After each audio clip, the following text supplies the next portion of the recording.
Hi, beautiful people. Today I'm going to talk to you about how to overcome overwhelm. I started yesterday. I made a beautiful guide that you can download in the comments down below to help you overcome overwhelm in 6 steps. And today's step 2. Yesterday we talked about the first step, and the first step to overcome overwhelm is to breathe.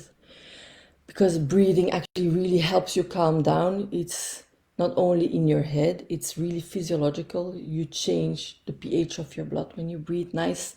So please watch the video, yesterday's video, because breathing is so important. It actually reconnects you to yourself. But the other step you really need to take when you feel overwhelmed is to stop and ask yourself, why are you feeling this? Because the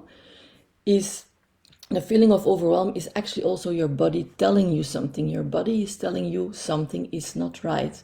There is too much going on, you're taking too much on, and the only person who can control or can influence what you feel is you. It's inside you. So you can't control the outer world. You cannot control what happens everywhere, but you can learn how to control yourself and how to actually handle your feelings and these feelings of overwhelm. So the first thing you can do is breathe, deep in breaths and deep out breaths for a few times, and you will feel more calm. And step two is to make a no list, because in our lives we think everything is important, but most things actually aren't.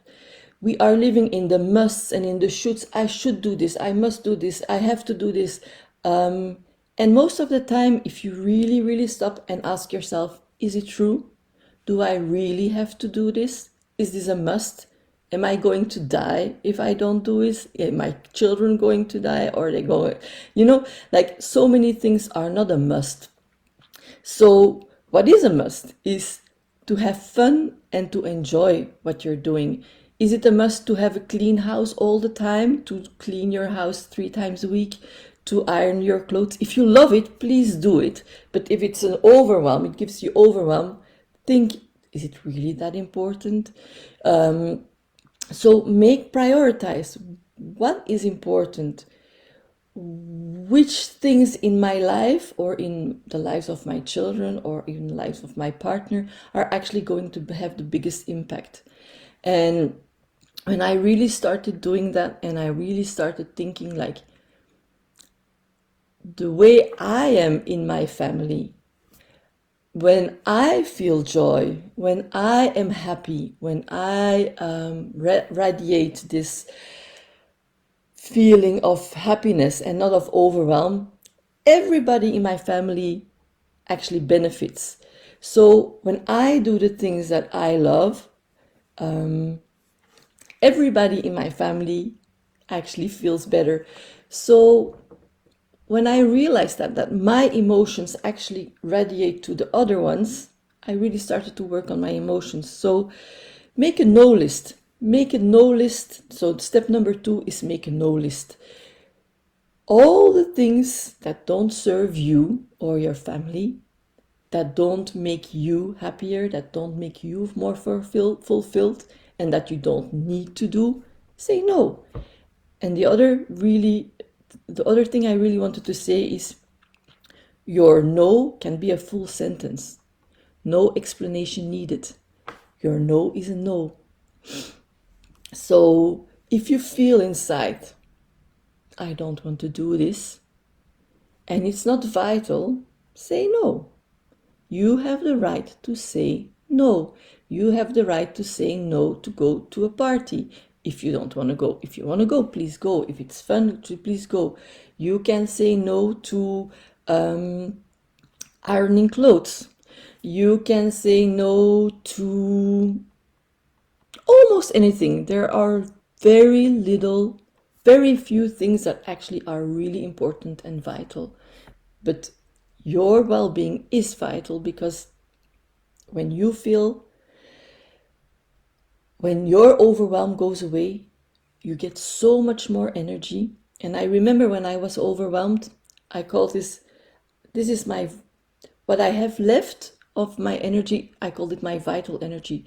I could do the things that needed to be done. I could go to work, I could